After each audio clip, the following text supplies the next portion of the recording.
Welcome to the Recruitment Rollercoaster Podcast. My name is Hisham Azuz. Today, I'm really excited to finally be joined by James Blackwell, who is the CEO of a recruitment business called Ronald James Group, and they are the leading digital and tech recruitment business that are based in the Northeast. And they have 13 staff currently. He's built this business into a 7-figure business in 4 years. And James, you're a young recruitment entrepreneur, so I'm excited to have you on here. We've been speaking a little while.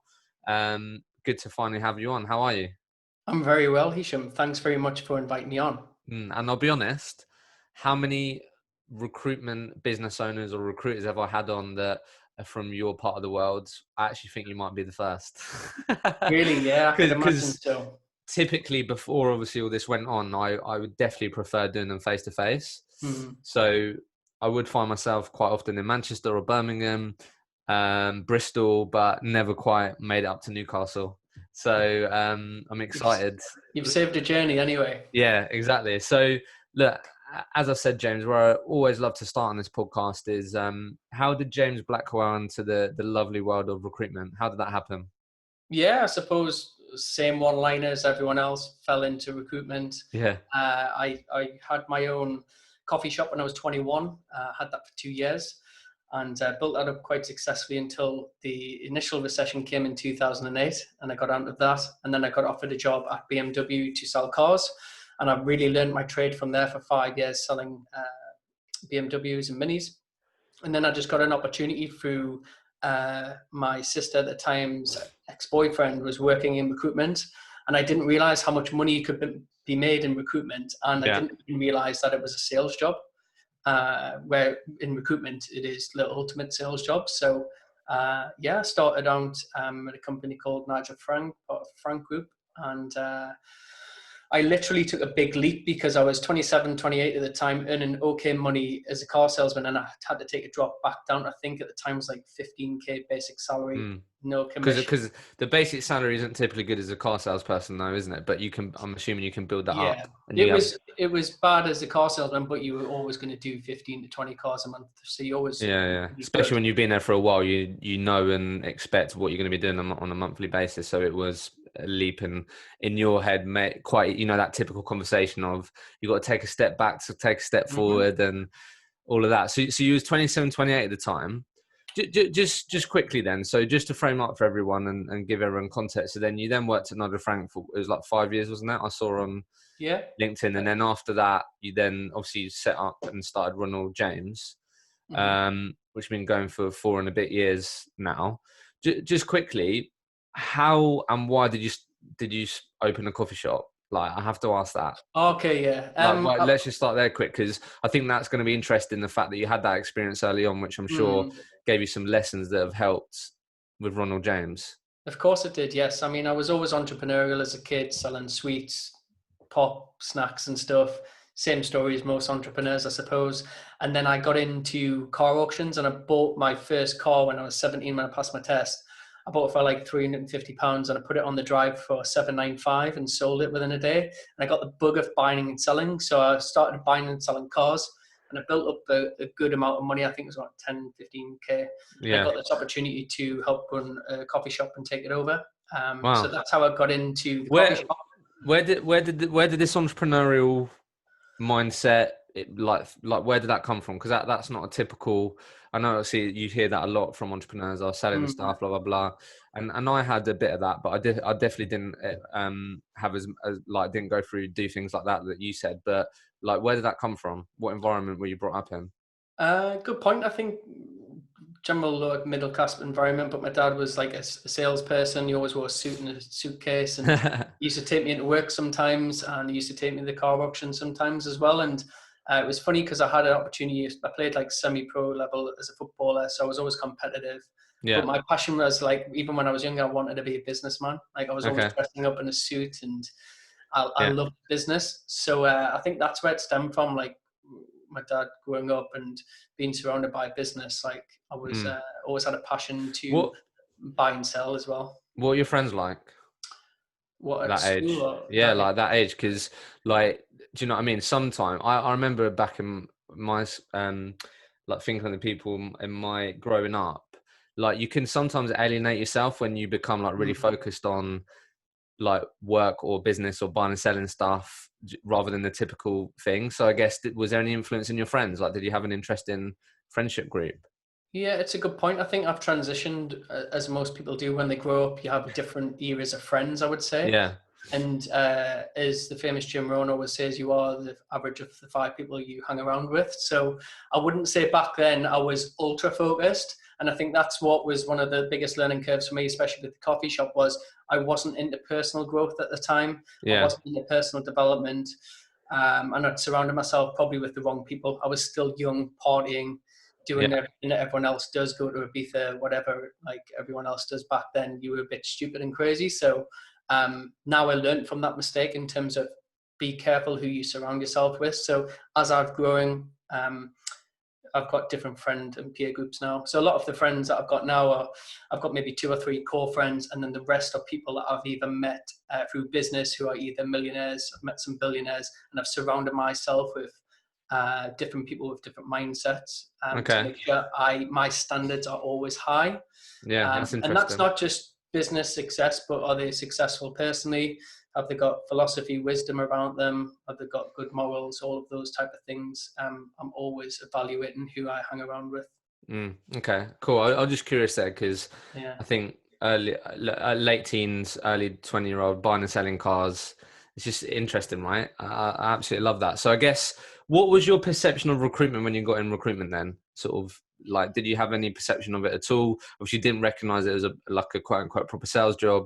What was your perception of recruitment?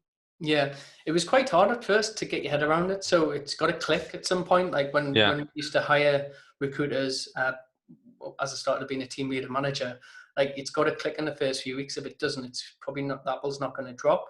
But it did take a while to understand if you're trying to create something from nothing, and you're trying to deal with people's emotions to try and create an opportunity for them, and trying to create the opportunity with the client as well.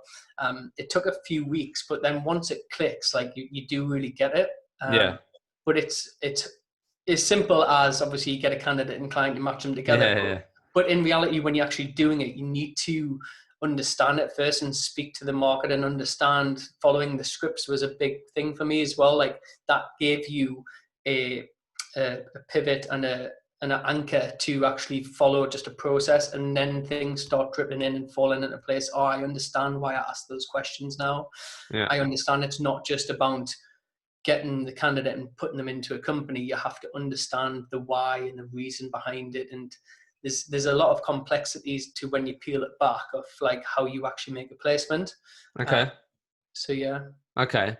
And so look, I definitely want to really focus on sort of James, the recruitment business owner, but obviously let's just think about your time at Nigel Frank. Was you a perm or contract recruiter, or what was the what type? Did you recruit permanent positions, or was it both? Or I was all permanent. So what market did you recruit in at that time? Did like IT, like Microsoft type of recruitment, which is what Nigel Frank was renowned for. So it was really niche sector specific, where you got a territory in a region and you couldn't really go outside of that location. And then you've got a bundle of candidates in a CRM. That was back when LinkedIn was just sort of coming into play, but it was pretty much like 80% of your placements were made of CRM systems and some job adverts. Because I used to remember I used to have to come in at 7 a.m. I was fighting with everyone else to get on the job boards and get your candidates beforehand. Because there was maybe 1-2 decent candidates a day that you would probably get. So back then it was good. And I think that was a really good learning curve, because recruiters now have got all of the luxury. Like my team have got everything from LinkedIn Recruiter, email finders, video recording software. I've got virtual assistants that are doing calls for them. Obviously, we've got loads of retained clients. Like the job now as a recruiter is a lot different to what it was back then. So your sort of career at Nigel Frank was the typical join there as a trainee or consultant, and then you became a manager leader. And by the time you left, you was a manager from what I can see online. Okay. So obviously they're a big agency, right? A lot of people to compete with. Why why did James become a leader in that organization? At Nigel Frank, it was a good culture. That they really nailed the culture back then. So it was like a cult, as it were, but you were literally like, you were just absorbed into what they do there. And I don't know. I think it was just a case. I think I was like top 3 biller for EMEA, and I was just really driven. Like, it was great wearing a suit, feeling special in that city, and yeah, I suppose like hard work. Like, I'm not gonna lie. Like, you were in 7.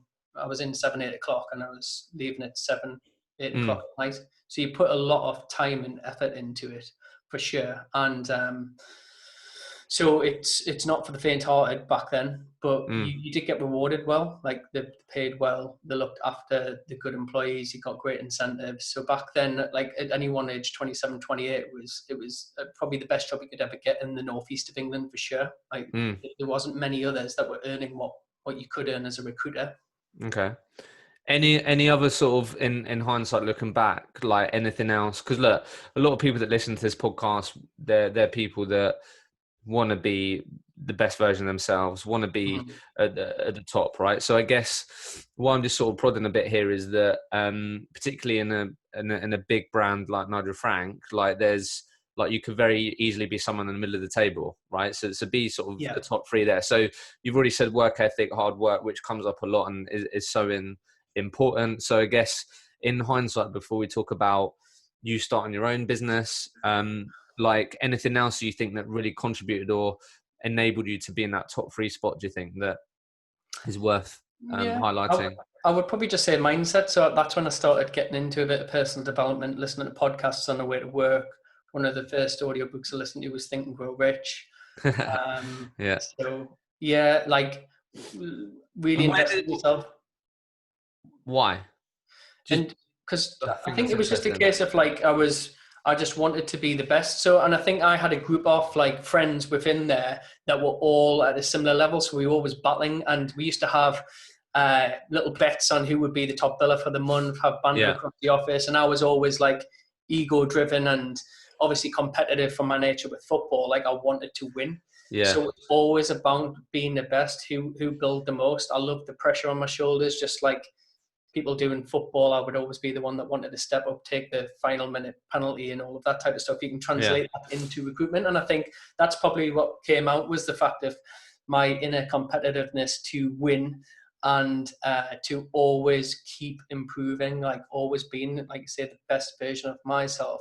Like, I wanted to give everything. So there's no like tip, trick or hack. Like, it is mindset and being able to, because there was hard workers, like even in that agency, there's harder workers than me, but you've got to be street smart. I think I was lucky that I had the buying and selling of cars experience in my own business. That was different because I was probably one of the only people back then that they hired without a degree. So Nigel Frank were very, very picky, and they would normally interview 10 and hire 1.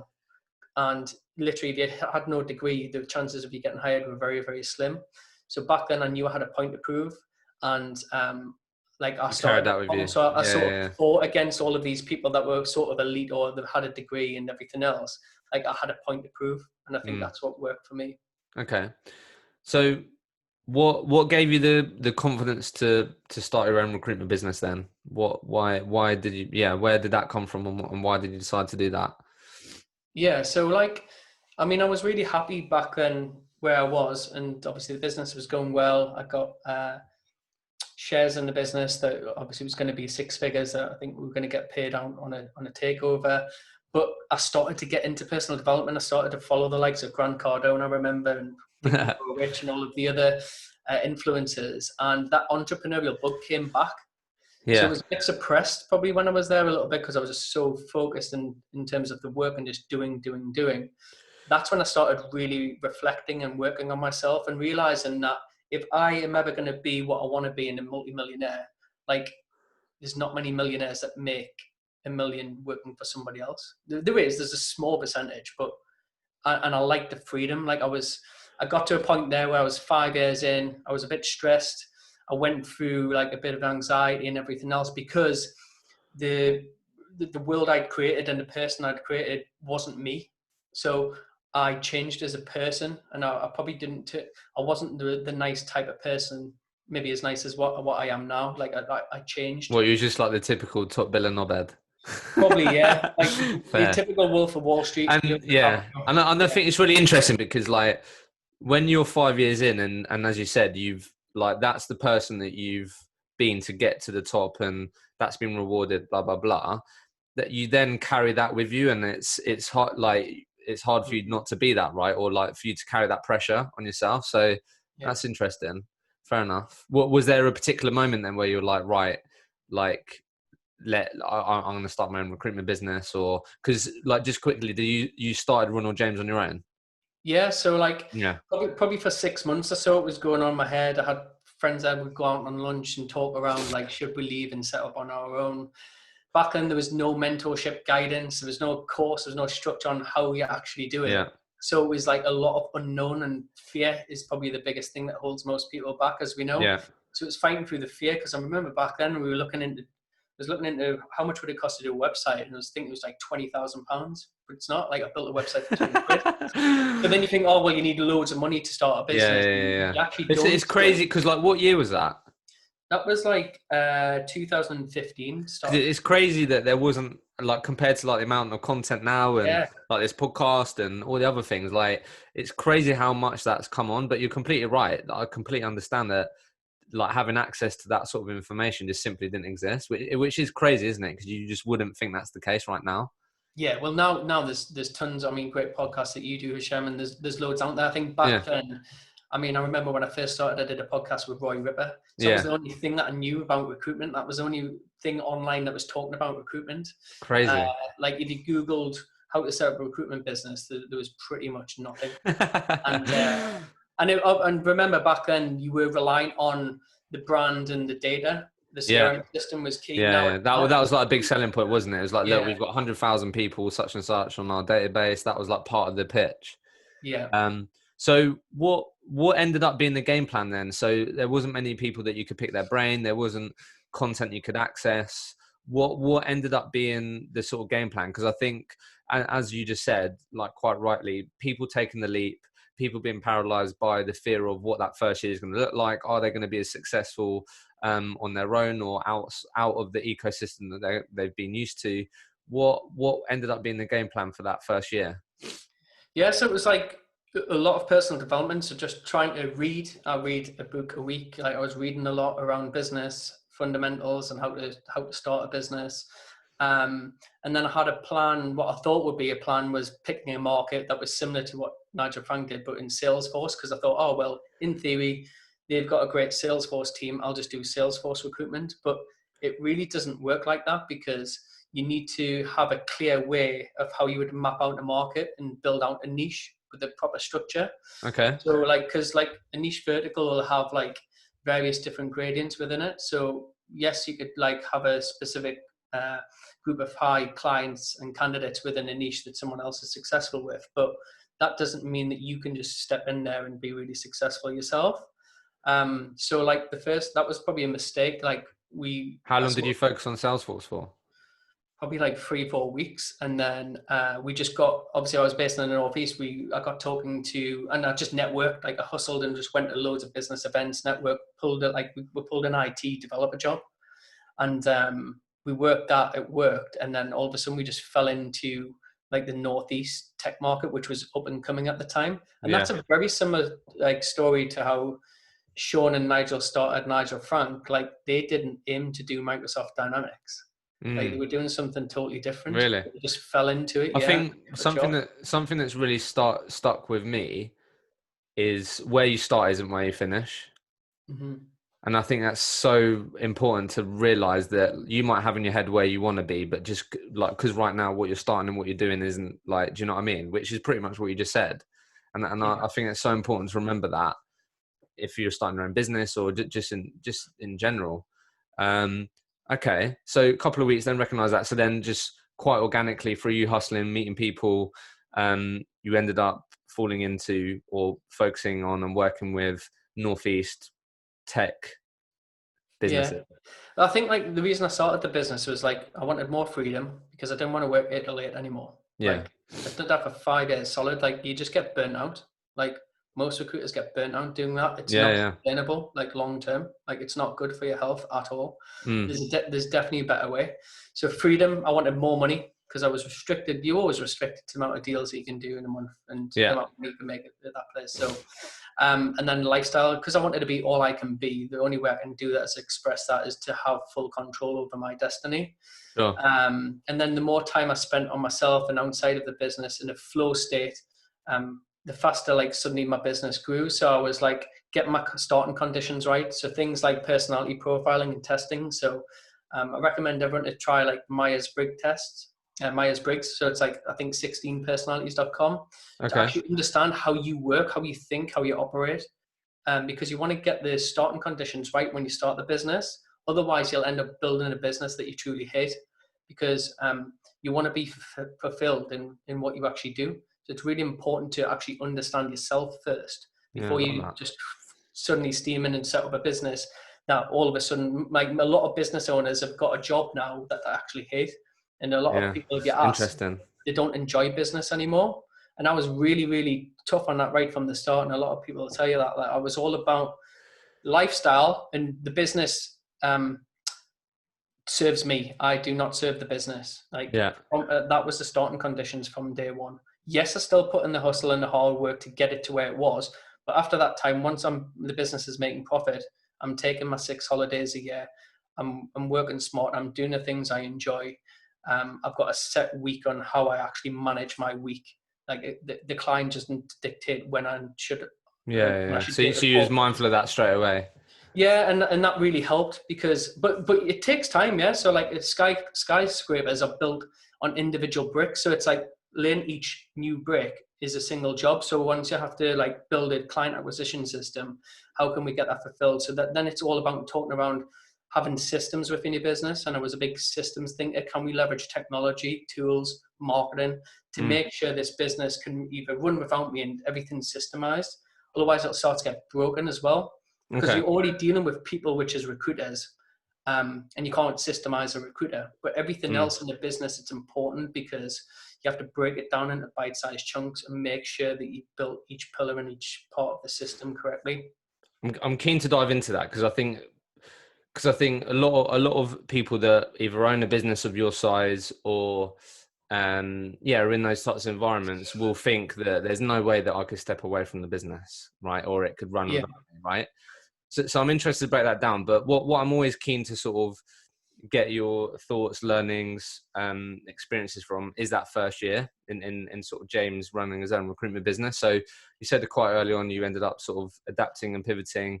Like how did the end of the first year look like? What went on in that first year?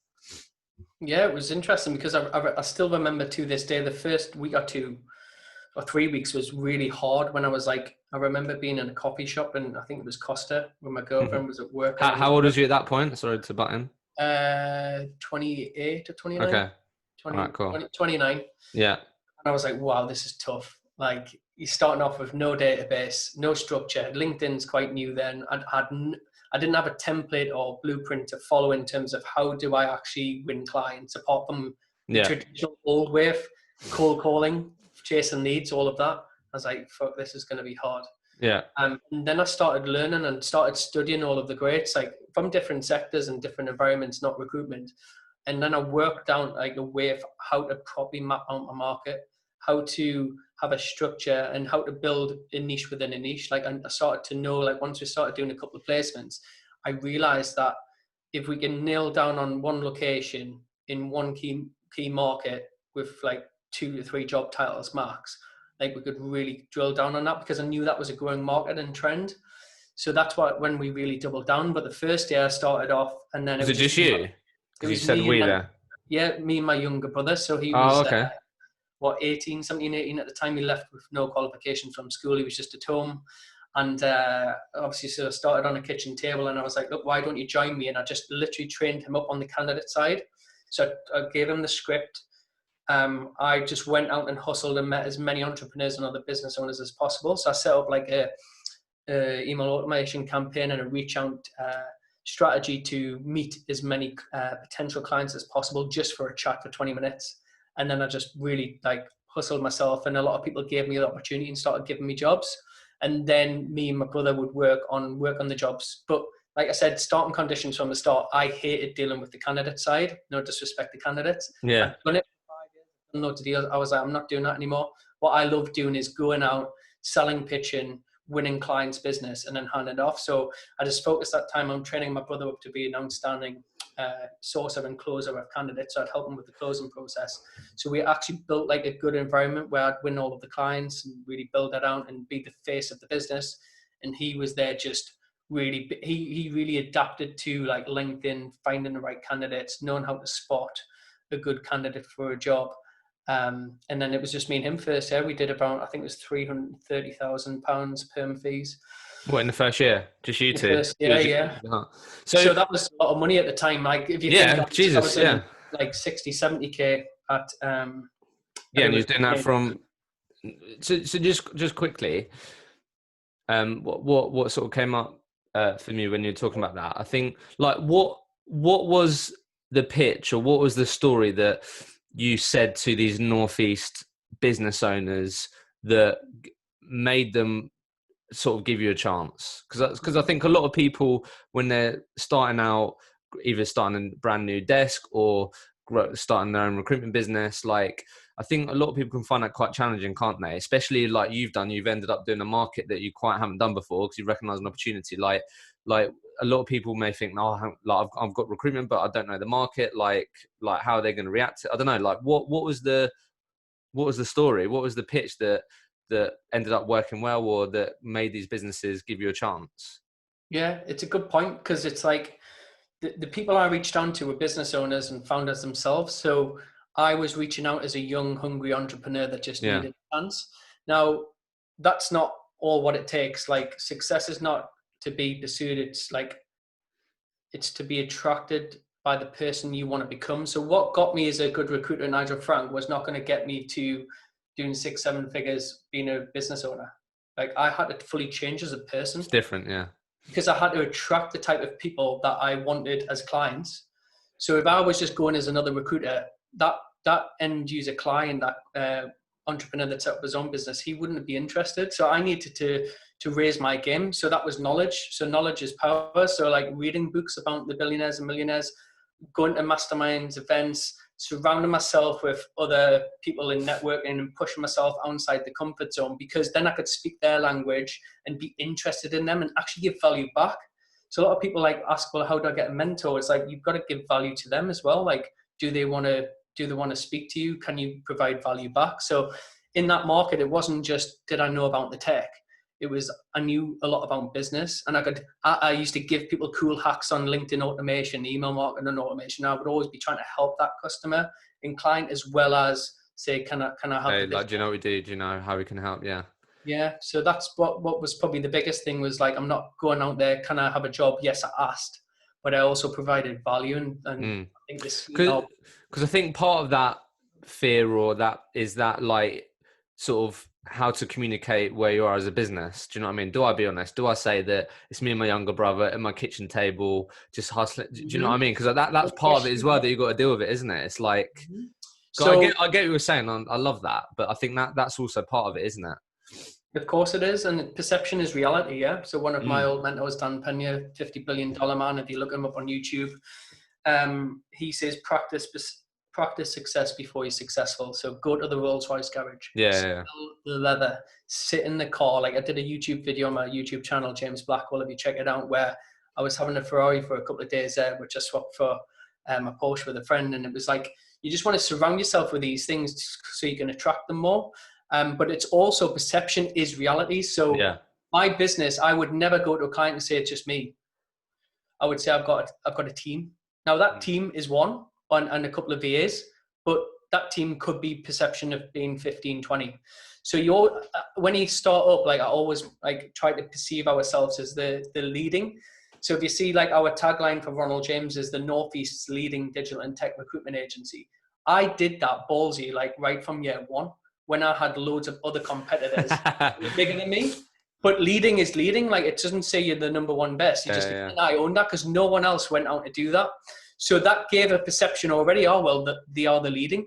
And it came synonymous because the more we kept advertising it and pushing it out on social media and LinkedIn, then it just became real. And now it is real because there's no one else that can touch us in the Northeast. So it's always about practicing success before you're really successful. And perception is reality. So you're not lying as such, but it's the way you word things and you get people to perceive things. Yeah. Because I think that's the thing is that lying? Do you know what I mean? I get it, but yeah. Okay. So to be honest, like I was always honest with, look, like we are a startup, but we can deliver. Like, the thing is can you deliver to that customer? Do they know, like, and trust you? To be known, you need to like be bigger than you perceived. So that's why we leveraged things like virtual assistants at the time. We pushed out a lot of content on LinkedIn, which was all like organic. So we made a lot of noise because all of the other agencies back then didn't really understand marketing, which I know we'll come on to, which is, I say, is very, very important. Yeah. Around having a clear marketing strategy. So we built that perception up and that brand quite quickly for little cost as well. Okay. So just under 350 grand first year, you and your younger brother at home.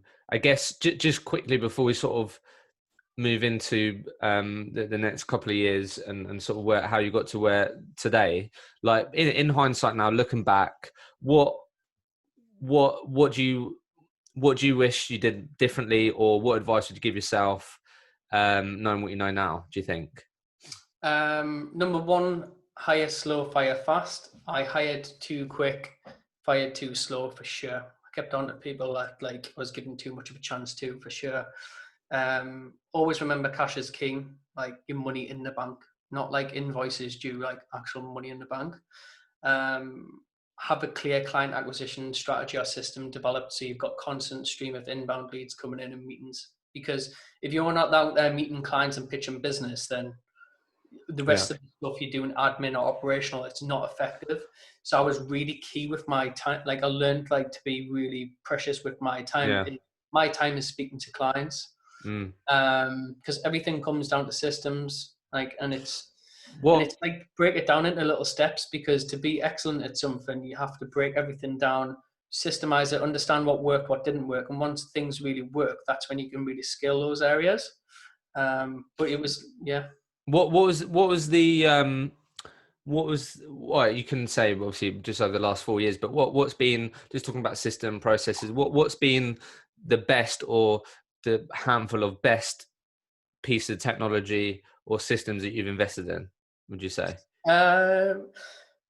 Good question. We used to have a lot of tech, a lot more than what we did now, because as an entrepreneur, you shiny object syndrome. So you're like, oh, wow, look at that cool tool. Yeah. Bolt that on. Before you know it, I've got like 15, 16 tools. I'm getting years to manage the tools. Then I'm having to hire more virtual assistants to hire the virtual assistants that are managing the tools. And then complexity breaks. So Apple's a great part of that with Steve Jobs. Like everything was really simple. So every time you add another layer of complexity, like there's all sorts of problems that can go wrong. Yeah, exactly. But now I really simplify the business. So we'll try and just use one tool for one specific thing that works instead of adding on every other tool. What would, like, if you were to start a recruitment business tomorrow, whatever, what would be your like goal? Like, do you know what I mean? Your little technology starter pack. What would you invest in? I would probably, obviously, LinkedIn Recruiter, although we hate it to a certain point because it's expensive and they control the market. Like, we've got to be honest, like LinkedIn Recruiter, without it, there's no chance you can start a business without it, for sure. Yeah. Got database. LinkedIn Recruiter, yeah. LinkedIn Recruiter. You need some sort of email finder, mobile phone tool. We've used Lusher in the past. Not using it anymore, but that could be good. And what I normally teach is like how to map the market out. I'm old school with spreadsheets, but then I would have data people to gather all the data in one market. Then I would build an email automation outreach strategy to engage with that market. Then I would build out my Dream 100 with Dream 100 strategy. And I would Dream 100 clients? Yeah, that you want to work with. And then we've got like 8 different touch points we do within our business. Okay. Into that market. So I would do less tools and more strategy and actually building proper systems that don't break. So leverage technology where you need it. But in terms of hacks, I mean, there's LinkedIn tools as well, but a lot of those are getting banned now, like Helper and the different ones. What email automation tools do you use? We've tried reply.io. We're tried at the minute, which is quite cool. Okay. That's probably the best one that I've tested on the market so far. And what was it called? What was it called? Sorry. Reply.io. Reply.io. Okay, cool. But it's not just about the tool. It's how obviously, how you reply. So people think like they're just going to get jobs inbound. Yes, like that's brought in jobs, and sometimes we have been lucky where they've sent us a job spec and said if you agree 15%, you can go ahead. But that's very, very rare. Like you need to learn to have off the cuff conversations and being able to bring it from a reply into call pitch with your strategy and how you like what I call your unfair advantage in your market. Like what is your unfair advantage in your niche that you do differently to everyone else? Your unfair advantage. Yeah. I like that. So like what we do is like ours is digital marketing, inbound marketing. So we can help clients with brand attraction, brand awareness, social media, video content. Like what can you, and because we're the only agency in the Northeast fully connected to every tech person in the Northeast and they know, like, and trust us. We've got a dev brand where we do dev events. Like all of these things are unfair advantages. So if any competition for me, the 3 years behind. And so no chance. I like that phrase. What's your unfair advantage? Yeah. I think that's a great way to put it. I like that. Look, I have to ask you because I'm sure some people are thinking it, and then we'll sort of go into the next couple of years when you're hiring people and all that. But like, just because you've mentioned it quite a lot, and people might be like, people may think this is alien to them, may not think it's possible. I've had my own experience with it in my own business now, but VAs. How easy was that? Like, let's just talk about that for a sec, because I think the way that you're describing about your business, James, and probably a huge factor as to why you've been able to build the business that you want is that, like, if you just think about the way you're describing your business, it's definitely not the typical way that you would build a recruitment business. Do you know what I mean? So talking about VAs, talking about email automation, talking about marketing, driving inbounds, all these types of things. I'd like to think that the sort of future generation of recruitment entrepreneurs will be building businesses more the way that you have, or the way that you're describing it, right? So VAs and leveraging resources like virtual assistants is definitely part of that. And I've done that myself, but I can just imagine people thinking, what is he on, like VA? What is he on about? Like how the hell can I use that as a recruiter? Do you get what I mean? So just quickly, what's like, just talk a bit about your experience, or how important VAs, or how good of an investment VAs have been for you earlier on, or still now to this day. Like, just quick on that, because I have to ask you. It's a good point, because I think I'm. Because it's easy for you to think that everyone thinks this is how you build a recruitment business. I think I should have explained that at the start. So you've got the old traditional way of a recruitment agency, which is Wolf of Wall Street that I came from. Nothing wrong with those agencies, by the way. I've got the great amount of respect for that, because that takes a lot of energy to drum up your salespeople every day, get them on the phone, KPIs, chase down that lead, try and get in there first. Like it's fucking tiresome. And I've got, like, my hats off respect to people that do it, because there's a lot of agencies out there that make that work. That's great, and that's for them. Like I said before, it comes down to first principles. And when you start the business, what type of life do you want to live? Yeah. Like, because you need to get your starting conditions right. Otherwise, you're fucked. Like, you need to make sure that you understand what you want out of an agency. I knew I didn't want that anymore. If I wanted to build an Nigel Frank, I could, but I have not got the time and energy to do that. Yeah. I knew there's a different way, so I call it the New Era Agency, which is all around, like, what I would call like a small boutique agency that leverages tools, technology, a niche within a niche, like a clear client acquisition system, relying on virtual assistants, a great culture, self-managing business, and then you've got, like, a lot of systems taking out the human element. You've got the recruitment delivery, but then you've also productized your service. So we productize our service now. So we only pitch for retained business in with recruitment and marketing, or it's exclusive in the Northeast. Like there's only 2 options for that. All right, we're going to dig into that, mate. Yeah. Okay. So going back to the virtual assistant, I knew from the start, if I wanted freedom, lifestyle, and still all of the money, starting conditions, I needed to eliminate all of these tasks, adding the CVs to the system, scraping job boards, finding data, building out markets, managing the outreach templates and campaigns. Like I knew there's a better way. So I spent a lot of time, paid for courses, learned from people for 3 years to really refine my virtual assistant sourcing strategy and sourcing system. Okay. We got it to a point where the VAs would rate the candidates, book in the calls for the recruiters, which still happens today, and probably 1/3 of our deals, give or take, depending on which person would come initially from the outreach from one of the VAs. Okay. And really stuck with that.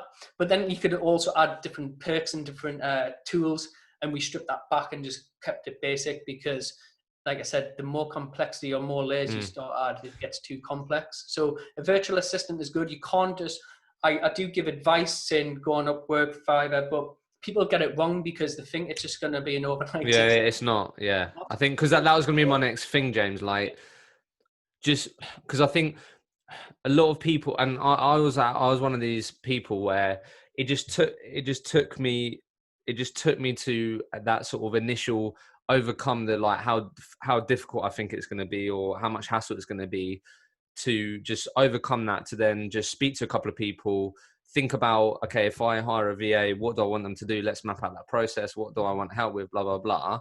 Yeah. And once you actually just get over that sort of paralyzation of, oh God, this is going to be really difficult, or it's just going to be challenging. And then you just, think about what I want help with.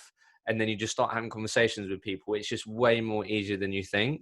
But I think a lot of people can think, oh, that's just way too much hard work or than it's worth. Do you know what I mean? To even get started. So I guess what would be your, clearly you've done it for a while and it's a big part of your business, like just your sort of go-to advice to help people take action on trying to make a VA part of their recruitment business or whatever. Like what would be your go-to advice on that to like actually start the process?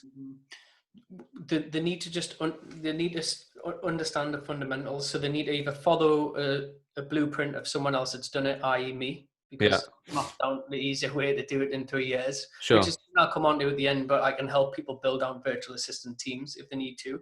There's other companies out there that do it in general to hire VAs. So I know there's a lot of what you call RPOs, or there's like outsourced Indian teams of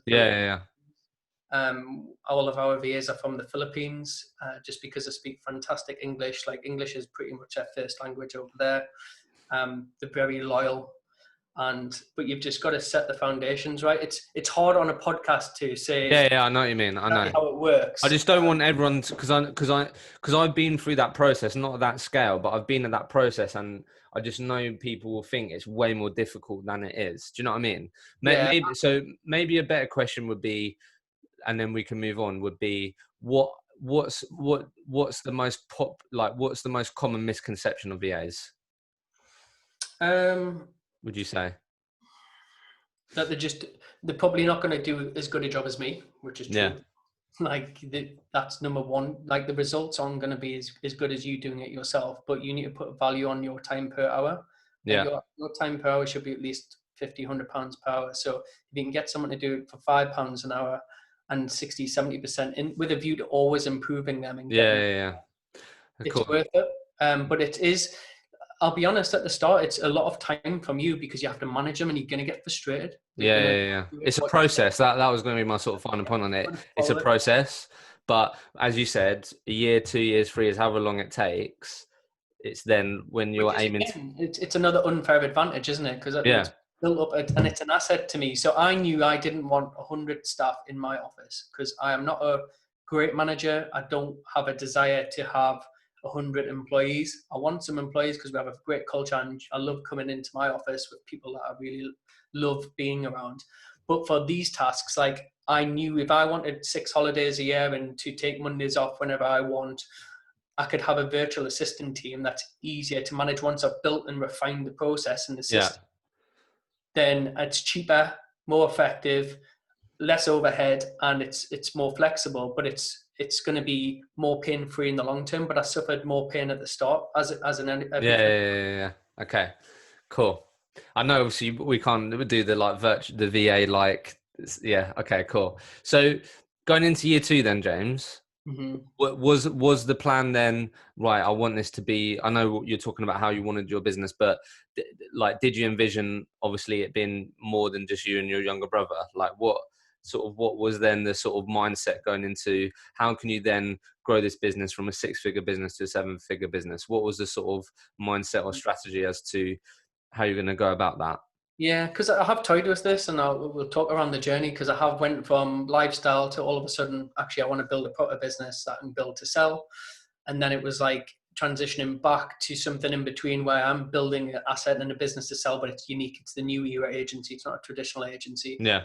And if one day I want to sell the business, great. If not, it's going to make me a hell of a lot of money, so I'm fine. But like second year was, we hired a girl called Isabella, who was a great girl. She's had a little baby now, so she's on maternity at the moment. But it was just us 3 in the office. So that's when we got, it was probably midway in year 1 anyway, but we had a serviced office, 4-person office with 3 people in, my brother and Isabella doing delivery and candidates. And then I was still like winning. I was working so much on how can we productize our service? How can we be really different on Fair Advantage? How can we get more retained business and exclusive business? And really boxing out probably the top, I talk about the Dream 100, like our top 10 to 15, 20 clients that we wanted in the Northeast. We pretty much won them all by the end of year 2 because I set those expectations and I put that out to the universe that we wanted to work with them. And I didn't put as much importance on it. I didn't stress it, and it all just came. And that's all around the different flow of psychology in terms of mindset. But like second year was all about like, can we get close to the £1 million mark, but also not sacrificing our fundamentals, the systems, because as it started growing and scaling, say let's all bolt on another 3 VAs and hire another person, like things break again. So then you need to rebuild it and refine it and see if it worked. So second year I was still enjoying the agency, enjoying the rewards of that, because remember I came from earning 60, 70k a year to like I could easily take home 150 plus. Like I could have the night I started buying like a bigger house, so then we started doing the house up. I got a nice car, went on nice holidays with my girlfriend, fiance at the time, like all of those things. So I was enjoying the life as well as the business. But then I was putting processes in place. Everything that we did was systemized, processed. So that was like from everything from recording to documenting in a big document on the business. So I was always at the start, I had the mindset to build a business to sell in a systemized way, but it was different to the traditional norm. Yeah.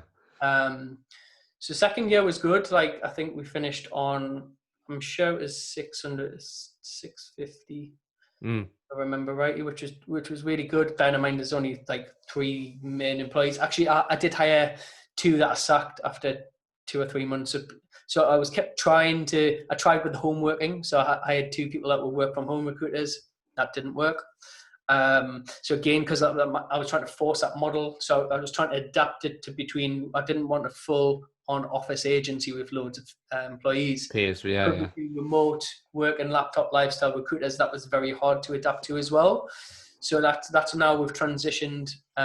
This is year 4 now, like into really good delivery consultants. Still, I've got a couple of 360s, but then it's all around having a BD person and then delivery. Yeah. But second year was really good. Again, enjoyed it, and then we're moving on to third year was probably the most difficult year, where being honest, I didn't really enjoy it as much because I brought on a lot of stress myself, because I differentiated away from all of my core beliefs and suddenly think that, to grow, like we need to hire more staff. And I think you get why where did that come? Why? Just because it's easy to go down that route, isn't it? Yeah, well, obviously to keep growing, you do need at some point more employees. Of course, yeah. There's only so much I can generate and my brother. But I think you get trapped in the fact of, others are doing like £10 million turnover and they've got 50 staff. Because if you speak to other recruitment owners, how many staff you got now? Yeah, it's the first question, isn't it? I've spoken about it a few times. It is the first question.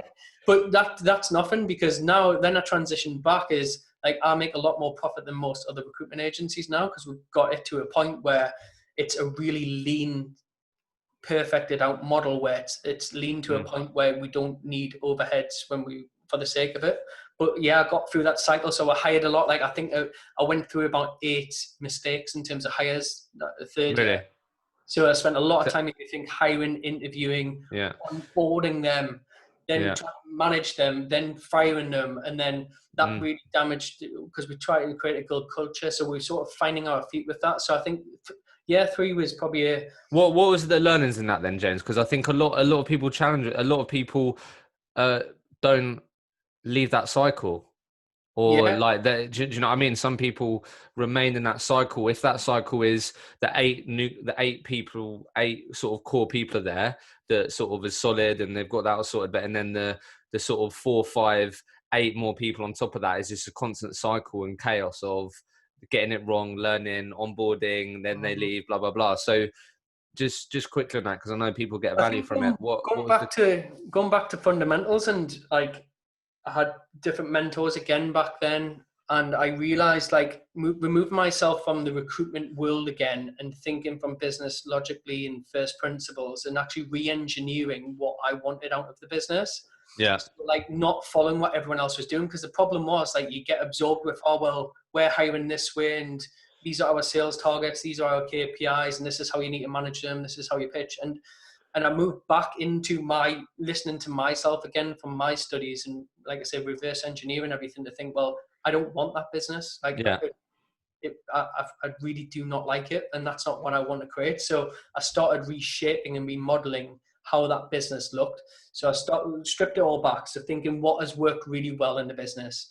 So we won a lot of exclusive and a lot of retained. We've really drilled down into the niche in the Northeast, because we still do a bit in the Northwest Manchester, but we tried different locations and trying too hard.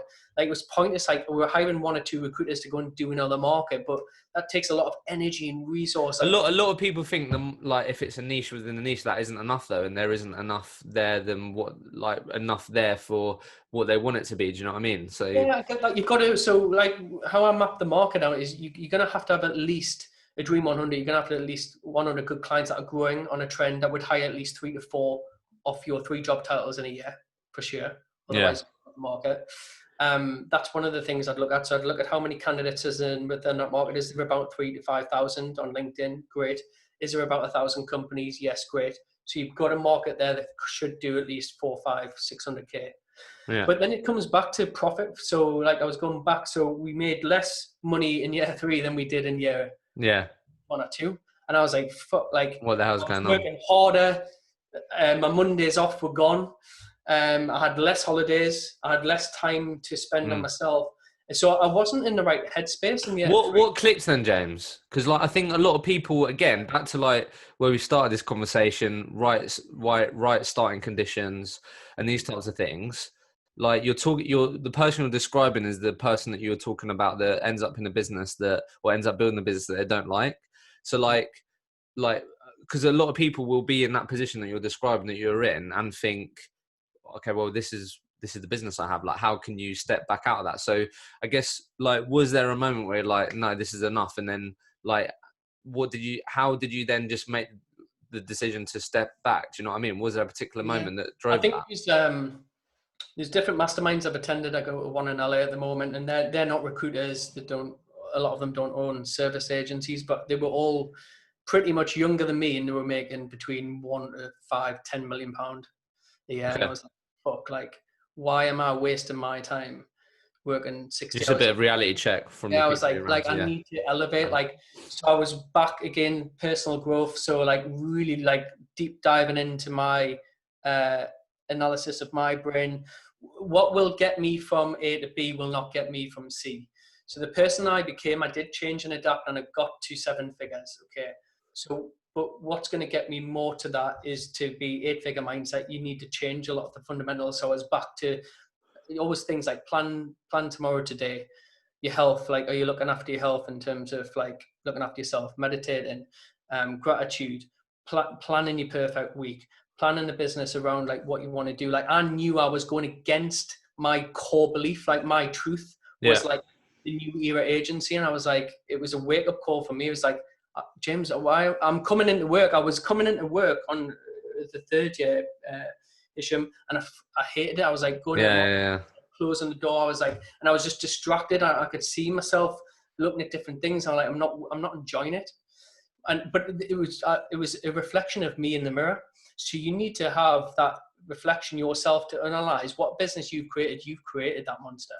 So I was like, well, I got myself in that. Let's get myself back out of it, and stripping it all back. And then it was less about revenue, less about headcount. It was just all about profit. Like, can we be as profitable as possible? Yeah. Productizing the service, again, working on that, doing what we did best. So it was going back to the fundamentals of niche within a niche, sticking to the Northeast market. Me still going out to meet the right type of clients, but being picky about the retained, increasing our prices because we were the best in the market with what we delivered, adding different value adds. I worked on all of that. And that came from the mindset of knowing that I got us into that, like, sort of not mess as it were, but like I wasn't. Yeah. It wasn't. Yeah. I love my agency now. I love the people that I've got, because that was another thing. It was like you hire different characters, and then hiring. I would never hire the me that was in Nigel Frank because I was a dick. Yeah, like yes, I made money, but I would burn, like, the culture wasn't right as well. Yeah. So, like, going back to like then I started creating what I've done now as a self-managing culture, self-managing company. So everyone manages themselves. All they do is create an end-of-day report and Slack it to me, and I'll check it off to get them understanding if it's a business within a business. They've got their targets to hit. They've got their key tasks that they need to do per day. But I'm not down the neck. They get a lot of freedom and autonomy, but just don't take the piss. Okay. And that's what it was like. So giving my staff like trust and respect. Yeah. So I guess you're talking about it there, but what I was just keen to sort of segue into then, James, was like, what were I know you've sort of broke it down, but like what, just for people listening and sort of you going on this journey with us, which I really appreciate because you've been really honest, is like, what were the key things that you changed then going into year 4 that you put you now in a position where you're enjoying going back? So you just said there, building a self-managing culture, which I really like the sound of and really interesting. But what I know you said you stripped it back and looked at different things, but what were the sort of key things that you changed that really put you in a position where you're now, as you said, happier, enjoying it again, back to being in the business that you want to be in and the business that you want to build rather than what you've just been describing? Yeah, I would say like focusing on our actual market. So building a new product suite to adapt and give what the market really wanted. A lot around, like I said, mindset. So we are like raising my average standard. So I got in the comfort zone because I was making good money and I had most things I wanted now. So like a good house, car, all the things. So I think I sort of plateaued a little bit year 3. Got a bit complacent. Yeah, definitely a little bit. And then frustrated because I hired people that weren't right, and that just me. And then I didn't really enjoy being in the business as much. And then I was looking at different things. I did get a bit sideswept in terms of, right, I'm just going to build this business to sell now and get rid of it and sell it for 5-10 million. Like there's a lot of different transitions you go through, like building to 7 figures and then to 8. Like there's a lot of bad advice you can get as well. So I was starting to listen to myself more. And really raise my standards. So I raise my game in terms of what I do every day, not necessarily just in the business, but outside of work, who I listen to, what I surround myself with, what I do every day in terms of my actual standards. Because when you keep raising your standards as a human, as default, you will go to the lowest standard that you will accept. Yeah. So like most people are at this level, but if I keep raising it to here and then when I have a lazy day or just to go to average, I'm keep raising it. So I kept pushing myself in other areas of life that reflected in business. So it was like sometimes your business is a self-reflection of what's going on in your personal life as well, and what other habits are you creating in your surroundings. So I think I just pushed myself through to that barrier of like really working on my inner self.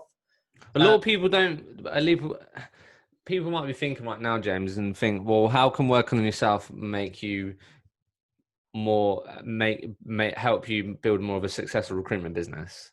So I know we've spoken, and like I love the sort of amount you're talking about, mindset and these types of things, but just add a bit more context to that, James. Do you know what I mean? Because I think some people might be listening going, okay, James, I get it, but how? Like how can that then read this book, The Power of the Subconscious Mind by Dr. Joseph Murphy? Okay. I'm a big believer in stuff like that. So mindset is key. Yeah. Mindset, it's like past law of attraction stuff and physics, and we are energy. So all of that energy, like that you notice in other agencies, like, you know, when you've got it, you've got all that pressure, and that's no good, because that's what Dr. David Hawkins talks around in the book Power versus Force, which is another book I really recommend. That's an absolute cracker, that one. Different levels of consciousness. So I've just elevated my levels of consciousness, instead of being everything by me, like forcing things through. Like I am, instead of like force, like I'm using just power of like me attracting these things, because I was looking at, if I'm going to operate at this level, you're going to be stressed, burnt out. Yes, you might be rich, but most people are stressed, looking for external validation in terms of different things they're buying. Their health's going to be at risk. They're going to be stuck in that cycle. They're not going to have a relationship after this business. You see a lot of people are getting divorces, etc. And I wanted it to be more effortless, less stress, happy, good for inside myself, really contributing and growing as a person. Like all of these things like come from your subconscious mind, because our brains were wired from when we were 0 to 7 years old. And all of our 95% of beliefs, we've got limited beliefs that happened within that time. You need to rewire your brain. So it's a lot around like personal work on yourself, your brain. So another good book is Cybernetics by Maxwell Schwartz. That's probably one of my key books that I always recommend to people, because a lot of people are fighting through fear. Like most people that feel that don't start a recruitment business, it's just fear. Fear of the unknown. You've got to be happy and comfortable with uncomfort and unknown stuff. That's the game as an entrepreneur in the game of life. But the more you elevate your levels of consciousness, the more things that you see and the more things you attract. From the less importance that you put on things. Don't put pressure on it. Going back for billers that are listening and now, don't put importance on a deal. It'll happen. If it happens, it happens. If it doesn't, it doesn't. You set the expectation, but you don't put importance on it, because you know the more importance that you put on closing the deal, the less likely that will happen in the field of energy. It's just not going to happen. So a lot of like I said, so you working on yourself then translates into a better version of James, turning up to business, making better decisions, and that having an impact on the environment that you build, the people that you hire, and because what you think you become, you've got to think positive outcomes. And people are geared for primal fear. Just in the situation that we are with the pandemic, like people are watching the news and media like nuts. Like no, like I've switched off totally from any news. Like I never watch the news anyway because it's all negative. But people are creating the illness themselves by thinking, just because they're listening to all of that negative. So switch off things like the news, like listen to the right people, surround yourself with the right type of people as well. Like all of those things is key. Like most people that are successful is like, yes, have strong business fundamentals. You've got to put in the work. You've got to put in the hustle, correct, in the right way. You can't just work without the strategy and a plan that's incorrect. Like you need to make sure you've got the right plan. You build in the right thing and it feels right for you. Because if it feels congruent with your true inner self, like you will find a way for it to happen. A lot of people are building things that aren't right for them and they're unhappy in business and they can't get out of it. A lot of people have got bigger businesses than me, more staff, making more revenue, but they're making less profit and they're really unhappy. And they've built this themselves because it's a self-reflection of themselves in a mirror. And it all comes back to yourself, not the business. So just to round that off then, like so are you still in year 4 now, or what's so 2020. So no, this is our midway through our 5th year now. Because let's just round that off. I'd like then. So where did you finish as a business year 4 then? Revenue, net fee income wise. Revenue, I think we're 1.2 to 1.3 million, which is net fee income because we didn't do contract either. Like it's all and okay. In more profitable, like in terms of like the profit that we've made. This year we're going to be on target to do 1.8 million, but that's including contract. Like we've got one contract recruiter, but again, net fee income would probably be like 1.4, 1.5, which I'm happy with, because if we can do over £500,000 profit, like I've got like, that's took a long time to get there, by the way, like it does take time, but if we can get to that level, I'll be really happy, because I'm doing a lot with my coaching program now. As I told you, like I really believe in mentorship and guidance. So my true inner passion is coaching, which I'm going to help other people start and grow a 6-figure recruitment agency and uncover all of the things of building a virtual team, client No, acquisition. I love it, man. I think it's great what you're doing. Just a quick one, then let's segue into that and sort of and bring this to the end. I guess just one thing that I wanted to just get your thoughts on. I know you've touched on it, but I just wanted to make sure I asked your thoughts, experience with it, because I think a lot of recruitment businesses, maybe even through this period of learning as well, but it's definitely been spoken a lot more of over the last 12 months longer in terms of productization of your services, right? So I guess like right now, like, so your products are retained, and then you've got the employer branding piece as well for Yeah, like we've clients. got a full marketing solution, which I know I've got a really cool product we've been working on during this downtime with my marketing manager, which is due to be released in the next couple of weeks, which is what I would call a blend between doing the actual recruitment for the client to actually showing them the marketing technique, Marketing, yeah. build it in-house. So we can build them an in-house talent acquisition system mixed with the recruitment fundamentals. Because a lot of internal recruiters, like, I know there's always a battle, but like they don't know the brand piece, the marketing piece, and everything else. And we've created like a training solution for that as well. So So yeah. why is it important for recruiters to be thinking about productization of their services? Well, definitely because of an unfair advantage, like we've discussed. Yeah. But also, like, remember, clients now, like after this, are going to be very, very picky around: do they really need an agency? What value are you going to bring to me? Yes, you're going to send me a CV, but there's going to be tons of people offering it at 10%, 12% because they'll be scraping around either to survive, or people. There's going to be a lot of more, I think, recruitment startups where people have been furloughed, which I get a lot of applications. I've been let go now. I've been thinking about starting myself for a while. Yeah, definitely. There's a lot of recruiters that wouldn't have even thought about starting their own agency, which they are now, and they're more informed. They've got podcasts like yourself and everything else. Like there's more information, so it's a lot easier to start a recruitment business than ever before.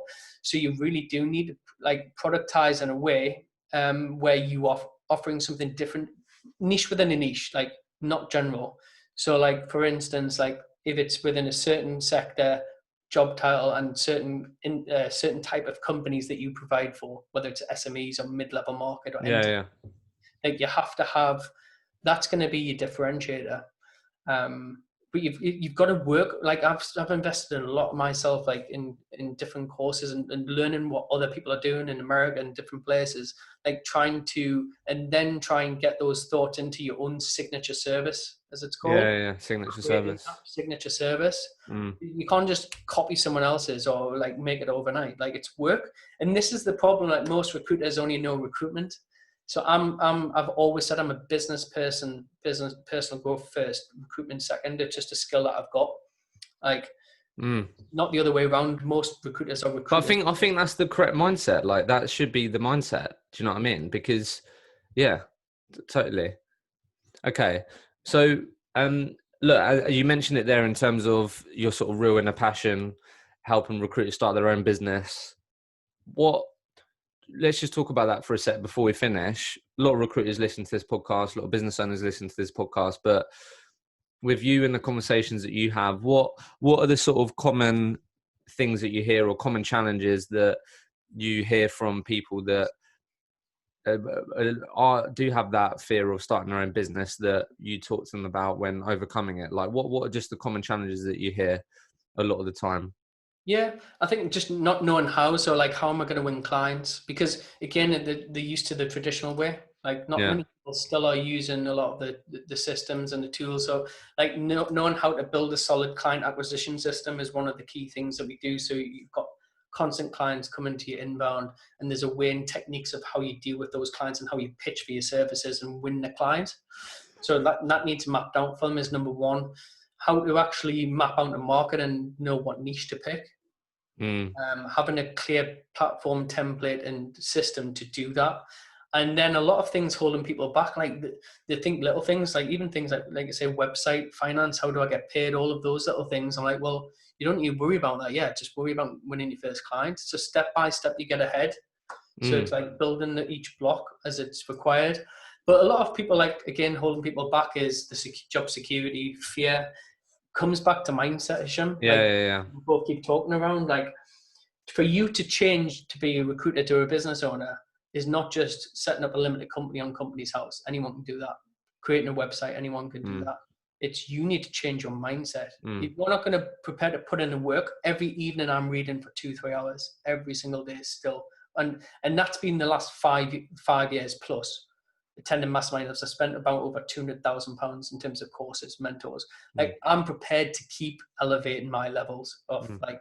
I think my thing on that is like that's got just because I love the way and you know how much I love this, James, and we've connected on this, and I think it's so important to communicate that working on yourself does mean that that means that you can get even more out of your recruitment career, and it's definitely what we should be talking about, and not many people do, but I think what I just wanted to make clear, in my opinion, and hopefully you agree or you might disagree, is that that's got, what you just said there has got to be coupled with action. Like I do you know what I mean? Like I've been with these things. I've just done a video on that actually on my YouTube channel. Really?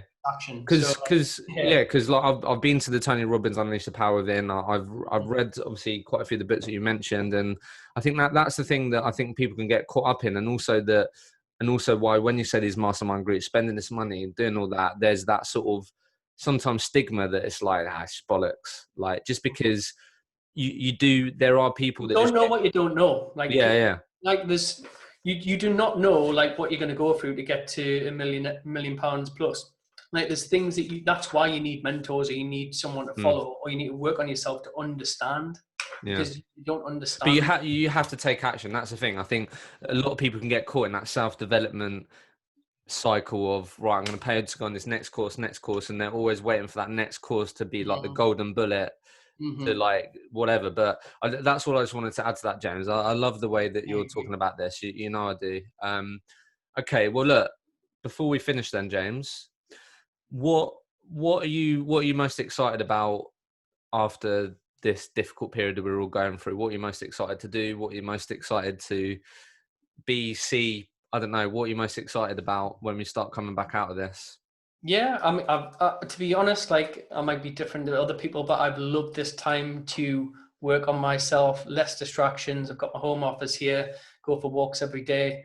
I mean, as Seneca says, like one of the great philosophers, like everyone moans about not having much time on this planet, but like when you actually break it down into the time people waste per day, like everyone's got enough time on this earth to make an impact, but people just waste it. And then before they know it, they're on a deathbed and regret. Should have done this, should have done that. And I know for a final fact there's going to be a lot of people that are going to regret when this all gets lifted and they're back to work. They're like, I wish I used that time that I was on Netflix to work on myself, or should have done this, should have done that. So many people are going to regret this time that they've got now, where they can actually really self-reflect, like journal. Like I journal my thoughts every day, all of these things. So I enjoy this time more than like going back into the work. But I'm excited because this is sort of a recession, but there's never been a time where government's like pumping funding in, like bounce back loans, like everyone can get 50k just to get into the business straight away, £10,000 grant, like all of these cheap money. Like there's so much opportunity is going to be trickled down, £330 billion plus from just the UK economy. Like the money's going to be there somewhere. It's just learning to adapt. As the famous Charles Darwin says, it's in nature and business, it's not the strongest of species that survive, which you see that in agencies. It's not the biggest of agencies that are going to survive, nor the most intelligent, but ones that are most adaptable to change. You need to adapt. What worked back traditionally in recruitment will not necessarily work in the future. And that's what I truly believe. Like there's going to be less, I think they'll get rid of a lot of internal recruiters because companies will not be hiring 10s and 20s anymore. They're going to either hire freelance or they're going to be a little bit more clever. So they might use recruitment agencies, but it will be down to cost or what's in it for them value. So that's why you need to productize the service. So I'm really excited about how this next journey does, because in chaos becomes new order. So it's a level playing field again. And I'm ready. Like it's exciting. Any entrepreneur should be exciting in this times because there's the most millionaires, billionaires, and biggest companies were built in recessions. I feel sorry for the people that have been unfortunate where they've had high overheads and they just haven't been able to survive this. Like I'm sure they'll come back and bounce back stronger, which I know we didn't touch on today, but cash is king, like building a financial war chest. I was so lucky in our last probably 8 months really where we won some big retainers with some big clients. that really tidied us over, where we had a big cash. Yeah. Like, and the big, and that was probably the biggest thing for me the last year was my goal was create £1 million war chest just in my bank, like making sure we've got that cash so we could go 12, 18 months paying our overheads without going under. And that's the key thing. That couldn't have happened in year 2 or year 3, but like having that is exciting. But yeah, I'm just excited to see what it brings. Obviously, I've got my program that I've developed over the last, it's probably the 18 months it's been in the making in terms of what we've created. But basically, we've created a 90-day recruiter accelerator program to help people that have either started their own agency or already got their own agency, and they want to grow to 6 figures plus and beyond by building a solid client acquisition system, which is what I built at Ronald James, a virtual assistant system, and being able to build, automate, and systemize your business and scale it up to 6-figure profits. What I call like a new age client attraction system. So that's what I'm working on, just because it's my passion. Like, yeah, I love it, mate. love business. I think it's class. So, yeah. I love it. Look, final question. Ask it to everyone, so you can answer this with a phrase, a word, a sentence, whatever comes to mind. If you could communicate to every single recruiter out there, they'd listen, recruitment entrepreneur, business owner, they'd take your advice, they'd implement it tomorrow, what would James say to the people? As my mentor Dan Pena says, just fucking do it. Love that, mate. Get rid of self-doubt, limited beliefs, force through fear. There will be friends, family telling you, no, you're stupid. There'll be voices in your head saying, don't take the risk, whatever. Like, you've just got to go through adversity. You've got to force through. James, it's been an absolute pleasure, mate. Man. Thank you.